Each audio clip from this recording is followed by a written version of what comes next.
Sábado Verde, radio y podcast, en la radio pública de la Ciudad de Buenos Aires. Irene Weiss es la profe. Revelaciones, ideas, crítica con sentido. La ciencia y la investigación, más simple y más cerca. Irene, en Sábado Verde.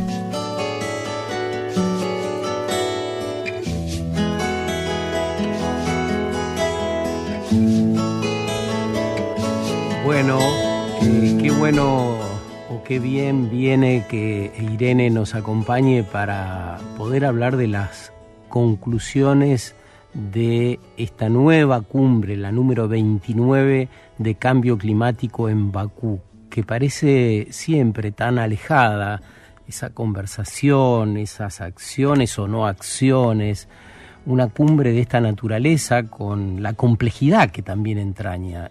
Creo que Irene nos puede traducir parte de lo que pasó ahí. ¿Cómo te va? Buen día, Irene. Buen día, Sergio. ¿Qué decís? Sí, es así. Vos sabés que, bueno, recordemos que esta cumbre empezó el día 11 de este mes y terminó el domingo pasado. Y, bueno, los escritos se prolongaron un poquito más, ¿no? Lunes, martes, hasta llegar a algo, un borrador que consideran definitivo, entre comillas. En realidad, lo que pasó fue que, si bien consiguieron buenas noticias, las cifras en realidad dejaron un profundo descontento, ¿no? La gente de las grandes organizaciones no gubernamentales internacionales, como por ejemplo la WWF, ¿no? El Fondo Mundial para la Naturaleza, no quedó conforme con las cifras de dinero que hay que darle a los países que tienen que reconvertirse, porque recordemos que hay países pequeños que tienen muchos problemas primero que están sufriendo las consecuencias del cambio climático mucho más que los países desarrollados, y segundo, no tienen la posibilidad económica de esa reconversión, por ejemplo, hacia las energías renovables o hacia la mudanza, ¿no? Hacia lugares más altos cuando empieza a subir el nivel del mar, como en otros casos, ¿no? Por ejemplo, hay una delegación de Samoa que se fue se fue de un portazo, ¿no? Por ejemplo, para dar uno de los tantos.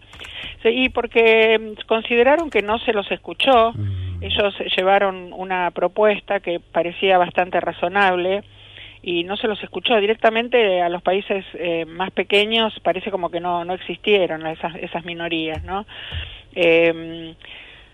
La verdad que ¿qué querés que te diga? Cuando uno lee las noticias depende de dónde las lees, es como te refleja las cosas. Por ejemplo, la página de Naciones Unidas te dice que la COP29 acordó triplicar la financiación a los países en desarrollo, ¿no? Y pone protegiendo vidas y medios de subsistencia. Y la gente de los países pequeños dice que eso no es cierto, ¿no? O sea, si bien te resumo un poquito, ¿no? Recordemos que esta reunión se centró justamente en la financiación de las luchas contra el cambio climático y reunió a casi 200 países, ¿no? En la sede de Bakú, como vos bien mencionabas, en Azerbaiyán, y bueno, triplican la financiación a los países en desarrollo y pasan del objetivo anterior, que era $100.000 millones anuales, a $300.000 millones anuales, pero recién para el 2035. Y a la ONU te dice que van a asegurar los esfuerzos de todos los actores para trabajar juntos, para aumentar la financiación de estos países en desarrollo, que tienen que proceder de fuentes públicas y privadas hasta 1.300 billones de dólares, que eso tenemos que agregarle 3 ceros más, porque son billones de los países anglosajones, ¿no? O sea que sería, hay que agregarle a los 1.300, ¿no? Millones de millones sería, ¿no? Para el 2035. Y esto coincide de alguna manera, de manera formal, con el nuevo objetivo colectivo que cuantifica la financiación climática, que lleva las siglas NSQG, que siempre se mencionan, digo porque por ahí alguien lo leyó y no sabe qué es, y fueron 2 semanas intensas, ¿no? de trabajo y de discusiones y de peleas diplomáticas, pero no, la verdad que no se llegó, yo te digo, no solamente no se llegó a satisfacer a todos, que lo cual sabemos que es muy difícil, sino que el peor escenario se espera para el año que viene, cuando sea la cumbre 30 de cambio climático, que va a ser en Belén, en plena Amazonía. Ahí sí yo te la voglio dire, ¿no? Como dicen en italiano, la que se va a armar. Porque va a ser, a mí me parece que va a ser tremendo. Una gran oportunidad para la periferia, para la visibilización y para poder manifestar justamente todas esas necesidades de un modo elocuente y en el lugar donde se están produciendo cambios muy palpables, ¿no?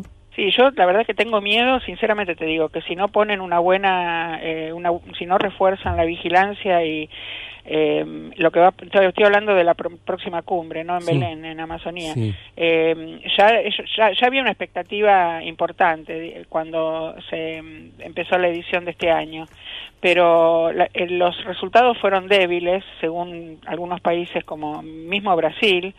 Esto, por supuesto, aumenta la presión para que la conferencia sea histórica, la de Belén. Pero entonces, ¿cuál es tu temor?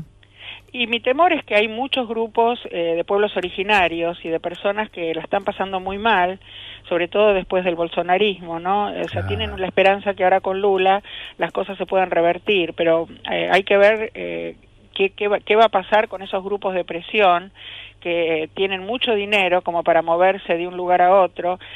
Pensá que este año en Bakú lo que ocurrió fue que hubo alrededor de 1.700 empresas y personas ligadas a la industria petrolera que fueron nada más que a asegurarse que los acuerdos, entre comillas, a los que les habían prometido llegar y no molestarlos, por decirlo de alguna manera, no cambien, ¿no? O sea, estaban ahí nada más que para defender esa situación.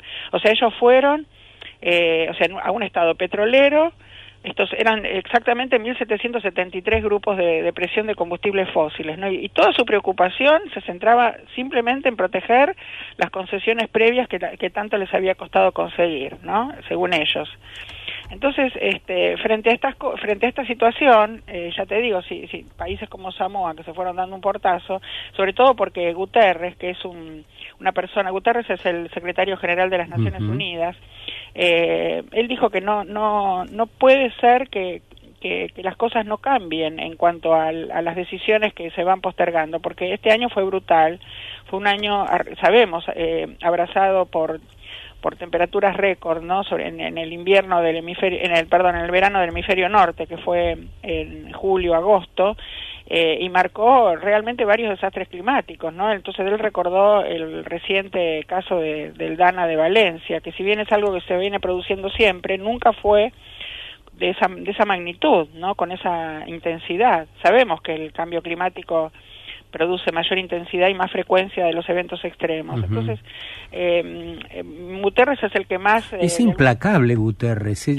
Los acusa de mentirosos a los petroleros directamente, ¿no? Y es el secretario general de Naciones Unidas. Es que es así, porque ¿cómo pueden negar lo innegable, lo que está frente a nuestros ojos? O sea, él reconoce que la valoración final, digamos, de este dinero que se ofrece, que todavía no está sobre la mesa. Recordemos que no es que decimos, bueno, está bien, nos vamos de la reunión y acá tienen toda la plata para resolver el problema. Eso es algo que lo prometen para el 2035 y después hay que ver qué pasa en la próxima COP, ¿no? Él dice que se esperaba algo más ambicioso, pero que realmente un acuerdo real era absolutamente esencial para mantener vivo el límite de 1.5 grados de los países, o sea, del aumento de la temperatura de la Tierra, ¿no? Irene, muchas gracias. Es largo el tema, pero bueno, en pocos minutos más o menos esa fue la situación. Las ONG se fueron muy decepcionadas, sobre todo estas grandes ONGs ligadas a los temas ambientales, como la WWF que mencioné recién. Claro, y bueno, eso va andando, es como otro plano, ¿no? En ese plano de las negociaciones, de las grandes organizaciones, de los lobbies, como vos mencionabas en el arranque. Es un plano que no debiera desanimarnos porque tenemos otra esfera de acción posible, ¿no? los ciudadanos comunes, de a pie o como quiera llamarlo. Claro, porque uno ve que la brecha entre los países se agranda, ¿no?